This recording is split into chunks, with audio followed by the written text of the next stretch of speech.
चर्चा करते हैं कि सूत जी का आगमन हो जाता है।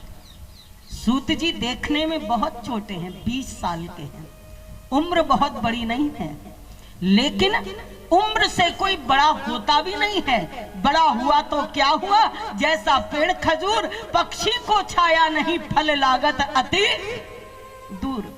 बड़ा वो होता है जो ज्ञान में बड़ा होता है, बड़ा वो होता है जो विवेक से बड़ा होता है, बड़ा वो होता है जो समझ में बड़ा होता है। सौनकादि आदि ऋषीश्वरों ने प्रणाम किया श्री सूत जी महाराज को और कहने लगे, धन्य है जो आपका आगमन हुआ है।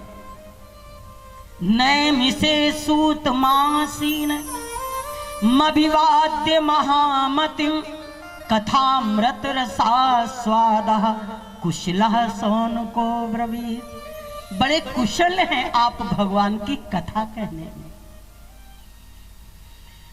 हम लोग आपसे भगवान की कथा सुनना चाहते हैं, क्योंकि भगवान की कथा व्यथा को दूर कर देती है। भगवान की कथा हमारे हृदय में शांति पैदा कर देती है, इसलिए हम भगवान की कथा सुनना चाहते हैं। इहि घोर कलौ प्रायः जीवस्यासुरतां गतिं क्लेशाक्रान्तस्य तस्सैव शोधने किं परायणम्। ये संसार में अनेक प्रकार के क्लेश हैं, अनेक प्रकार के दुख हैं, अनेक प्रकार के कष्ट हैं। उन सारे कष्टों का अगर निवारण हो सकता है तो भगवत कथा रस का पान करने से, भगवत कथा रस में डूबने से। क्योंकि चिंता मणिर्लोक सुखम सुरद्रुह स्वर्ग संपदम प्रयक्षति गुरु प्रीतो वैकुंठम योग दुर्लभम। चिंतामणि केवल हमारे लौकिक सुखों को दे सकती है, कल्प वृक्ष हमारी मनोकामनाओं को पूर्ण कर सकती है, लेकिन अगर गुरु प्रसन्न हो जाए तो योग दुर्लभ वैकुंठ प्रदान कर सकती है। अगर गुरु कृपा मेरे ऊपर हो जाए, गुरु की अनुग्रह हमारे ऊपर हो जाए, परम पद प्रदान कर सकते हैं, योग दुर्लभ वैकुंठ दे सकते हैं। गुरु के बिना जीवन बिगड़ जाता है, गुरु के संग में जीवन सुधर जाता है। गुरु जीवन दीप जगा दिया करता है। हम जो अज्ञान रूपी अंधेरे में पड़े रहते हैं, गुरु का संग प्राप्त करके हमारे जीवन में प्रकाश आ जाता है, हमारे जीवन में ज्ञान आ जाता है। दिन प्रतिदिन मनुष्य काल के मुख में जा रहा है, और इस काल से अगर कोई बचाने में समर्थ है तो श्रीमद् भागवत महापुराण। इस कथा को सुनाने के लिए जब राजा परीक्षित को श्री सुखदेव जी महाराज जी पधारे तो उस समय पर देवता आए और देवताओं ने आकर के कहा, ऐसा है राजन, अमृत कलश हमसे ले लीजिए, स्वर्ग का अमृत ले लीजिए और हमको कथामृत का दान कर दीजिए। सुखदेव जी हंसने लगे, देवताओं तुम बड़े स्वार्थी हो, अपना काम बनाने में बहुत निपुण हो, है? स्वर्ग का अमृत लेके आए हो और कथा रूपी अमृत हम तुमको दान कर दें। कहां कथा रूपी अमृत और कहां स्वर्ग का अमृत। क्वा स्वदा क्वा कथा लोके क्वा काचा क्वा मणिर्महान। कहां कांच और कहां मणि, कहां कांच और कहां मणि, इसकी कोई तुलना नहीं है। अभक्तांश विज्ञाय न ददौ सा कथामृतम श्रीमद् भागवती वार्ता सुराणाम अपि दुर्लभम। ये देवताओं को भी कथा दुर्लभ है, जो आपको बड़ी सहजता में प्राप्त हो गई।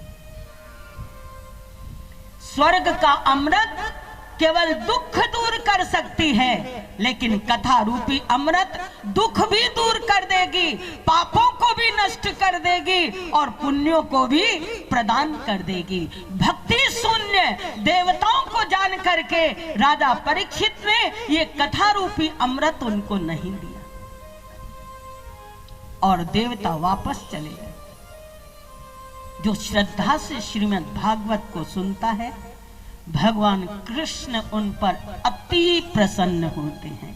जग के सब लाभ पराजित हैं, सत्संगति वाले लाभों से स्वर्गादि तुच्छ हैं तुलने पर सत्संगत के सुख बांटने से।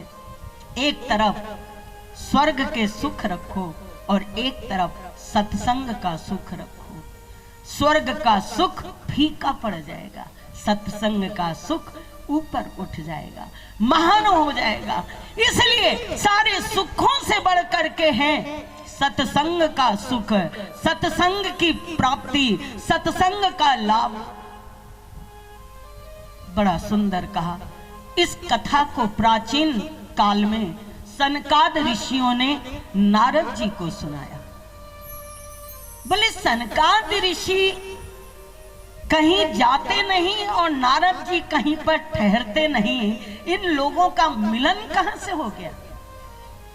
सनकाद ऋषीश्वर कहीं जाते नहीं और नारद जी एक जगह कहीं ठहरते नहीं, फिर इन दोनों का मिलन कहां से हो गया?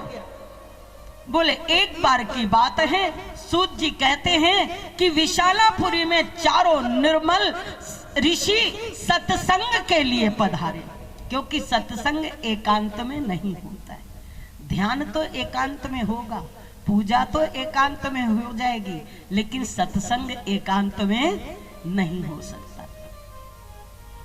तो चारों ऋषीश्वर पधारे सत्संग के लिए। इतने में क्या देखा कि नारद जी बड़े व्याकुल होकर के चले जा रहे हैं। उनका चित्त उदास है। कथम ब्रह्मन् दीन मुखः कुतश्चिन्तातुरो भवति त्वरितं गम्यते कुत्र कुतश्चागामनं तव। अरे नारद जी, आप इतने व्याकुल होकर के कहां चले जा रहे हैं? आपके चेहरे पर चिंताओं की रेखाएं। संत के चेहरे पर चिंता की रेखा, आश्चर्य है मुझे। आपको किस बात की चिंता? आप क्यों उदास? आप क्यों परेशान? कहीं आपका कुछ धन तो नहीं चला गया है? कहीं आपका किसी ने कुछ ले तो नहीं लिया है? आप इतने परेशान क्यों हैं? नारद जी कहने लगे, क्या बताऊं, पृथ्वी लोक में मैं आया था कि यहाँ पर सत्य होगा, तप होगा, दया होगी, धर्म होगा, पुण्य होगा, सदाचार होगा, लेकिन इस पृथ्वी लोक में सत्यम नास्ति तपः शौचम दया दानम न विद्यते। न सत्य है, न तप है, न पवित्रता है, न दान है। उदरम भरणम जीवः तराकः कूट भाषणा। लोग अपने पेट पालने में लगे हुए हैं, पेट भरने में लगे हुए हैं। चारों तरफ अधर्म का राज्य है, लोग हिंसा प्रेमी हो गए हैं, साले सलाहकार बन गए हैं। ध्यान देना, घरों में साले सलाहकार बन गए हैं, कन्याओं को बेच रहे हैं, पति पत्नी में कलह मचा हुआ है, झगड़ा मचा हुआ है, आश्रम और तीर्थों में अधर्मियों का राज्य हो गया है। यह है कलयुग। आजकल भाई भाई की नहीं बनती है, साले से मित्रता होती है।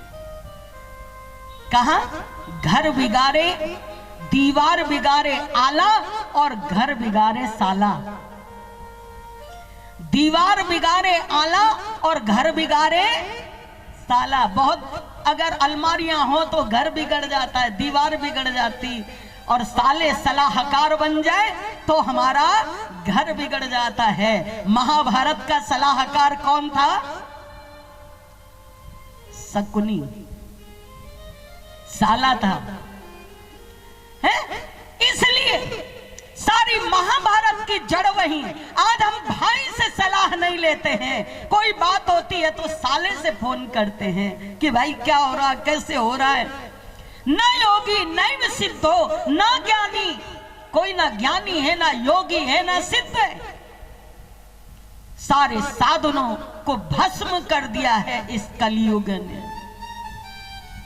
बड़ा सुंदर किसी ने कहा है, वो बड़ा पुराना गाना, कि रामचंद्र कह गए सिया से ऐसा कलयुग आएगा, हंस चुगेगा दाना कौआ, कौआ मोती खाएगा, हंस चुगेगा दाना मोती, कौआ मोती खाएगा। हो रामचंद्र कह गए सिया से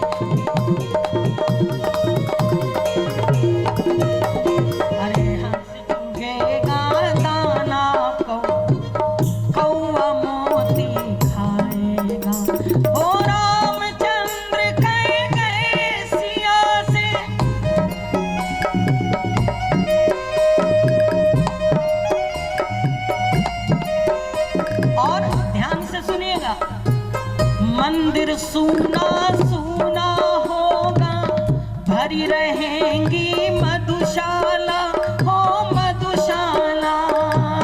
मंदिर सूना सूना होगा, भरी रहेगी मधुशाला, मधुशाला।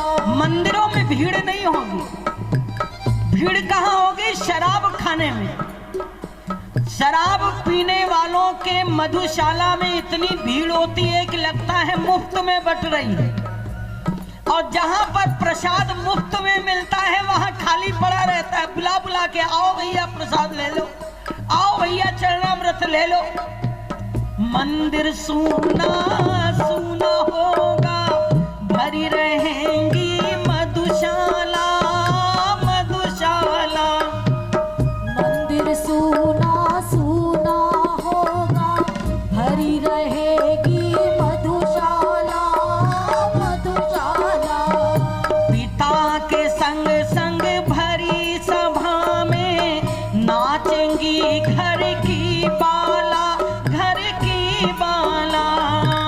पिता नाचेंगी घर की बाला, घर की बाला। अरे कन्यादान पिता ही करके, कन्यादान करके कन्या का धन खाएगा। फिर भगवान बोले, अरे कन्यादान करके पिता कन्या का ही धन खाएगा। ओ रामचंद्र कह गए सिया से, रामचंद्र कह गए सिया से ऐसा कलयुग आएगा, हंस चुगेगा दाना कौआ मोती खाएगा, हंस चुगेगा दाना कौआ मोती खाएगा। बोले नहीं होगा, धर्म भी होगा कर्म भी होगा, लेकिन शर्म नहीं होगी, हो ना होगी। धर्म भी होगा कर्म भी होगा, लेकिन शर्म नहीं होगी, नहीं होगी। धर्म भी होगा कर्म भी होगा, लेकिन शर्म नहीं होगी। बात बात में माता पिता को बेटा आंख दिखाएगा, दिखाएगा। बात बात में मात पिता को, बात बात में मात पिता को बेटा आंख दिखाएगा, हंस चुगेगा दाना कौआ मोती खाएगा।